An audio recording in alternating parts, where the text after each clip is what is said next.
Europe's ability to sustain Ukraine is visibly cracking.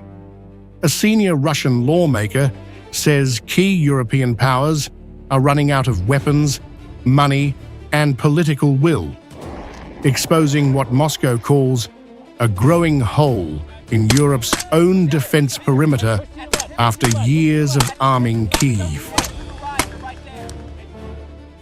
The range of opportunities to support the Kiev regime is beginning to shrink. This is far from a technical statement. Leonid Slutsky points directly at Germany, long described as Ukraine's biggest military backer. Berlin's reported pause on Patriot system supplies is framed in Moscow as a strategic signal, not a logistical hiccup.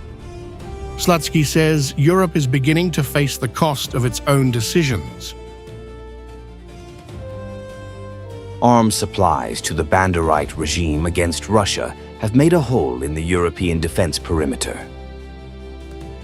The retreat, according to Slutsky, is not limited to Germany.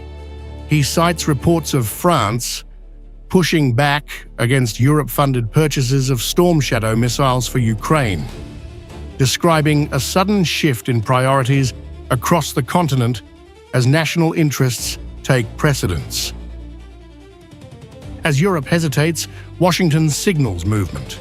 US President Donald Trump says talks involving Russia and Ukraine are producing results, offering rare optimism around a political settlement while avoiding any commitment on a potential meeting with President Vladimir Putin. We're looking at some very good things happening on Ukraine and Russia. Very good things. Very good things are happening on Ukraine and Russia. With trilateral talks set to continue, Moscow portrays the moment as a turning point. Russian officials argue European fatigue is strengthening forces opposed to further support for Kiev, while diplomacy gains momentum. The message from Moscow is clear. Time and leverage, they say, are shifting.